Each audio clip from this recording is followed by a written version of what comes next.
উত্তপ্ত পার্বত্য এলাকা, সংঘর্ষে খাগড়াছড়ি ও রাঙ্গামাটিতে প্রাণ গেছে শতাধিক।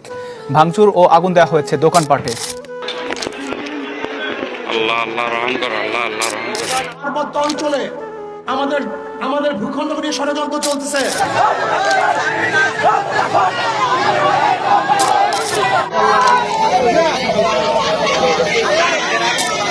পার্বত্য চট্টগ্রামে পাহাড়ি বাঙালি সংঘর্ষ হচ্ছে। রাষ্ট্রীয় বাহিনী আমাদের জনগণের ট্যাক্সের টাকা দিয়ে সেখানে গুলি করতে পারে না। ঠিক ভারতের মণিপুর যেমন ভারত থেকে আলাদা হতে চাইছে, তারা প্রোটেস্ট করছে, ঠিক একই রকম একেবারে বাংলাদেশের পার্বত্য চট্টগ্রাম তারা বাংলাদেশ থেকে আলাদা হওয়ার জন্য তারা একেবারে যুদ্ধ শুরু করে দিয়েছে।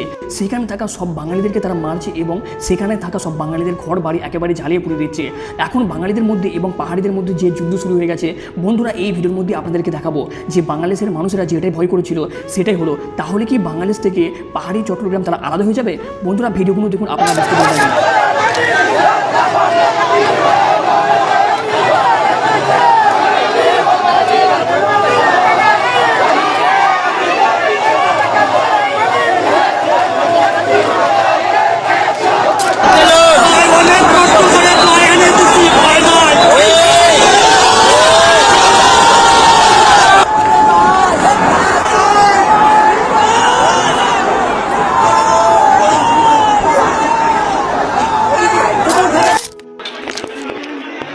আল্লাহ রহম কর, আল্লাহ রহম কর।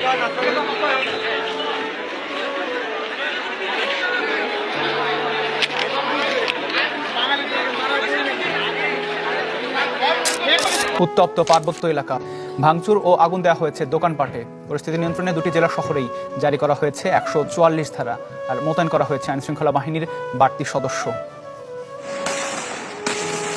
গুলির শব্দে প্রকম্পিত খাগড়াছড়ি সদরের নারায়ণখাইয়া এলাকা। বৃহস্পতিবার রাতে আইন শৃঙ্খলা বাহিনী ও স্থানীয়দের একটি পক্ষের সাথে এই সংঘর্ষ চলে। সংঘর্ষের কারণে পুরো এলাকা রণক্ষেত্রে পরিণত হয়, সৃষ্টি হয় আতঙ্কের। এতে মারা যায় রুবেল ও জুনান নামে 2 জন, গুলিবিদ্ধ হয় 9 জন। এছাড়া দীঘিনালায় আহত ধনঞ্জয় নামে একজনের মৃত্যু হয় হাসপাতালে। মূলত দীঘিনালায় পাহাড়ি ও বাঙালি সংঘর্ষের জেরে সন্ধ্যার পর থেকে উত্তেজনা ছড়ায় সদর এলাকায়। এরপরই বাধে এই সংঘর্ষ। সংঘর্ষের পর শুক্রবার সকাল থেকে এলাকার পরিস্থিতি থমথমে। বাড়ানো হয়েছে আইন শৃঙ্খলা বাহিনীর টহল। সব পক্ষকে শান্ত রাখার চেষ্টা করছেন প্রশাসন। এই ঘটনার জেরে উত্তেজনা ছড়িয়ে পড়ে রাঙামাটিতেও। শুক্রবার সকালে দুপক্ষের সংঘর্ষে রণক্ষেত্রে পরিণত হয় শহরের বনরূপা ও আশপাশের এলাকা। চলে ধাওয়া পাল্টা ধাওয়া। সেখানে ভাঙচুর ও আগুন দেওয়া হয় বহু দোকানপাট ও স্থাপনায়। ঘণ্টাব্যাপী সংঘর্ষে আহত হয় অর্ধশতাধিক। তাদের ভর্তি করা হয় হাসপাতালে। এর মধ্যে মারা যায় 1 জন। পরিস্থিতি নিয়ন্ত্রণে পুলিশের পাশাপাশি মাঠে নামে সেনাবাহিনীও। সেনাবাহিনী, পুলিশ, বিজিবি সহ ম্যাজিস্ট্রেট সহ সবাই আমরা রোডে আছি। ঘটনার সূত্রপাত বৃহস্পতিবার বিকেলে খাগড়াছড়ির দীঘিনালায়। গেল বুধবার চুরির অভিযোগে মামুন নামে এক যুবককে পিটিয়ে হত্যার ঘটনার প্রতিবাদে বিক্ষোভ চলাকালে পাহাড়ি ও বাঙালিদের মধ্যে সংঘর্ষের ঘটনা ঘটে। এ সময় 80টির মতো দোকান ও বসত বাড়িতে আগুন দেওয়া হয়। পার্বত্য অঞ্চলে আমাদের ভূখণ্ড নিয়ে ষড়যন্ত্র চলতেছে। তারা সেখানে স্বাধীনতা যাচ্ছে, তারা সেখানে স্বতন্ত্রভাবে আইন চাচ্ছে। এটা কিসের আলামত? আমি বাংলাদেশের অন্তর্বর্তীকালীন সরকারকে বলবো, আপনি পার্বত্য অঞ্চলের দিকে খেয়াল করুন। কারা আমাদের ভূখণ্ড নষ্ট করার জন্য, ভূখণ্ডকে আলাদা করার জন্য চক্রান্ত করতেছে। কঠোর হস্তে দমন করুন। যদি আমাদের প্রয়োজন হয় আমাদের সাথে নেন।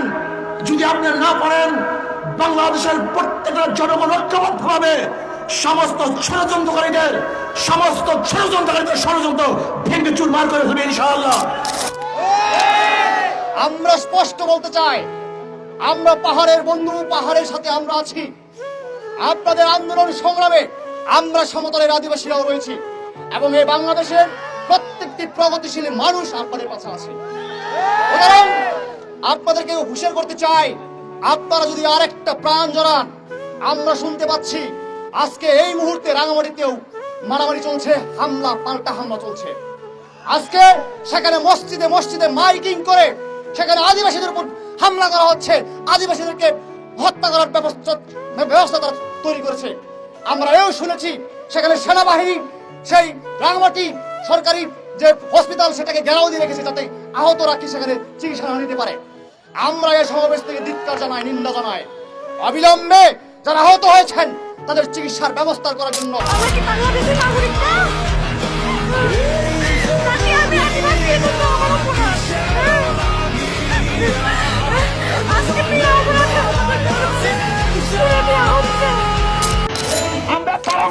বলতে চাই, পাহাড়ে যদি আরেকটি গুলি চলে তাহলে এই যে ছাত্র যুব জনতা তারা কিন্তু পিছপা হবে না।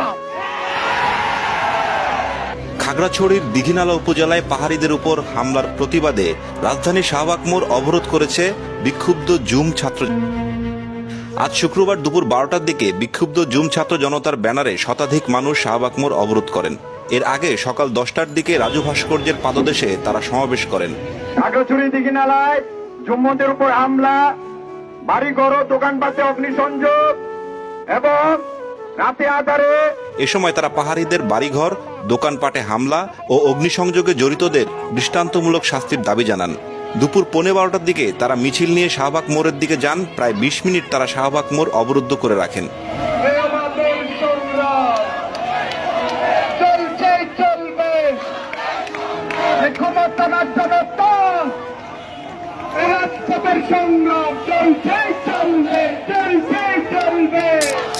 যে আমরা মানুষ হিসেবে যে অধিকারটা চাই ওইটা আমাদেরকে দিই। ওইদিকে যারা পাহাড়ি এলাকায় যারা থাকে ওদেরকে বেশিরভাগ কিন্তু এই অধিকারটা দেয় না, যে ওরা মানুষের যে আমরা যে অধিকারগুলো পেয়ে থাকি ওরা পায় না। সো আমি চাই যে এটা ওইদিকে আমরা সেনা প্রধান হাঁটাতে চাই না, আমরা খালি সেনা শাসন হাঁটাতে পারবে না। সময় এসেছে তাদেরকে পাহাড় ছাড়া ঘোরার। এই দিন আর বেশি দূরে নয়। পৃথিবীর ইতিহাস কথা বলে কেউ কাউকে দমিয়ে রাখা যায় না। আমাদের আদিবাসীদের কেউ দমিয়ে রাখতে পারবে না। সংগ্রামী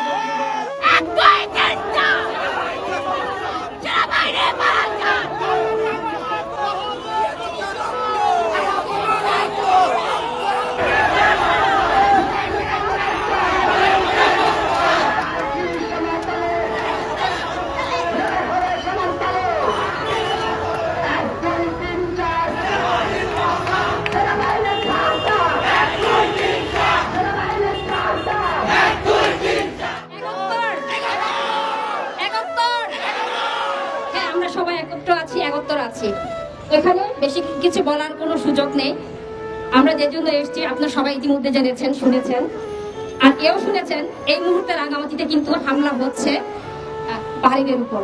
তো আমরা কি পারি না এই প্রতিবাদ, এই হামলা বন্ধ করার জন্য শাহবাগ আধা ঘন্টার জন্য বন্ধ রাখতে? পারি না। আমাদের দাবি যতক্ষণ না পর্যন্ত খাগড়াছড়ি রাঙামাটিতে হচ্ছে হামলা বন্ধ হবে না ততক্ষণ পর্যন্ত আমরা হচ্ছে শাহবাগে শান্তিপূর্ণভাবে। যাই হোক, আমি এখানে দুটো কথা বলবো শুধুমাত্র। একটা হচ্ছে যখন এই যে 24-এ এসে একটা পরিবর্তন হলো আমাদের মাঝে, আমরা সবাই একটা স্বপ্ন দেখছিলাম, যে স্বপ্ন দিয়ে হচ্ছে পাহাড় সমতল সব জায়গায় হচ্ছে বৈষম্যহীন একটা আমরা রাষ্ট্র ব্যবস্থা পাবো। কিন্তু মাস বেরোতে না বেরোতে আমরা কি পেলাম? বৈষম্য নাকি সমতা? তাহলে হচ্ছে আমাদেরকে এখন থেকে হচ্ছে একাত্তর হয়ে কাজ করতে হবে। একাত্তর কিনা আমরা? হ্যাঁ। তো আমরা চাইবো বর্তমানে মাননীয় প্রধান উপদেষ্টা হচ্ছেন, শান্তিতে নোবেল পেয়েছেন। আমাদের পাহাড় দীর্ঘদিন পর্যন্ত অশান্ত ছিল, সেই অশান্ত পাহাড়কে শান্ত করার জন্য হচ্ছে আপনারা সবাই জানেন 1997 সালে একটা পার্বত্য চুক্তি হয়েছিল। সেই চুক্তি বাস্তবায়ন হয়নি, আজকে 27 বছর হতে চলেছে। তাই আমরা মনে করি যে বর্তমান যে প্রধান উপদেষ্টা মহোদয় রয়েছেন তিনি নোবেল পুরস্কার পেয়েছেন এবং পূর্ণভাবে পাহাড়ে শান্তি ফিরিয়ে আনার উদ্যোগ গ্রহণ করবে তার এই সময়ে। আরেকটা জিনিস বলতে চাই, পাহাড়ের মানুষজন কিন্তু কখনো ভয়ে পিছপা হয় না। আপনারা জানেন ভোটের সময় একটা নাবদ ছিল, এবং নাবদ কোথায় পড়েছিল? পাহাড় নাকি সমতলে? নাবদ দিয়ে হচ্ছে আমরা শেখ হাসিনা সরকারকেও বৃদ্ধাঙ্গুলি দেখিয়েছিলাম। আমি মনে করি সেই নাবদ কিন্তু হচ্ছে একটা আমাদের বিদ্রোহের, বিপ্লবের এবং প্রতিবাদের প্রতীক। কাজে আমরা মনে করি আজকে এই যে রাজু ভাস্কর্য থেকে দাঁড়িয়ে আমরা এতগুলো মানুষ এই প্রখর রোদে দাঁড়িয়ে থেকে হচ্ছে আমরা যে প্রতিবাদ করতে এসেছি, আমরা চাইবো আর যেন কারো রক্ত না জড়ে। আমরা সেই 1992 সালে যেমন হচ্ছে লোগাঙ্গর হত্যা দেখেছি, ভরদাস মতো 70 বছর বৃদ্ধকে যেমন হত্যা হতে দেখেছি, তেমনি ভাবে হচ্ছে রাঙামাটি এখনো জ্বলছে, পাহাড় এখনো জ্বলছে, দীঘিনা এখনো জ্বলছে। আমরা জ্বলতে দিতে পারি না।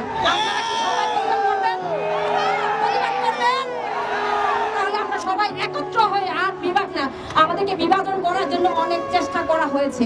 ঠিক গত পরশুদিন আপনারা সবাই দেখেছেন, ফেসবুকে দেখেছেন, হাজার হাজার ছাত্র শান্তিপূর্ণভাবে খাগড়াছড়িতে মিছিল করেছে শান্তি প্রতিষ্ঠার জন্য। কই একটা কোনো গাড়িতে কোনো দোকানে টোকা পড়ে নাই, তাহলে কেন একদিন পর কেন পাহাড়িদের ঘরে ঘরে আগুন জ্বলবে? আমরা এর প্রতিবাদ করে যাবোই যাবো। তো আমি মনে করি আমরা সবাই একত্র থেকে এইসব বৈষম্যের বিরুদ্ধে আমাদেরকে রুখে দাঁড়াতে হবে। এই শহীদদের রক্তের বিনিময়ে আমরা পাহাড়কে মুক্ত করব সংগ্রামী বন্ধুগণ। পৃথিবীর ইতিহাস কথা বলে কেউ কাউকে দমিয়ে রাখা যায় না। আমাদের আদিবাসীদের কেউ দমিয়ে রাখতে পারবে না সংগ্রামী বন্ধুগণ। ব্রিটিশরা 200 বছর ভারতবর্ষকে শাসন করলেও অবশেষে তাদেরকেও লেজ গুটিয়ে ফেলাতে হয়েছে। আমি আজকে এই সমাবেশ থেকে বলতে চাই, পাহাড় থেকে একদিন সেই রাষ্ট্রীয় বাহিনী যারা সন্ত্রাসী কায়দায় যে অপকর্ম পরিচালনা করছে তাদেরকে একদিন সেভাবে পাহাড় ছাড়তে হবে। সময় এসেছে তাদেরকে পাহাড় ছাড়া করার। এই দিন আর বেশি দূরে নয়, জম্মু ছাত্র জনতা জেগে উঠেছে।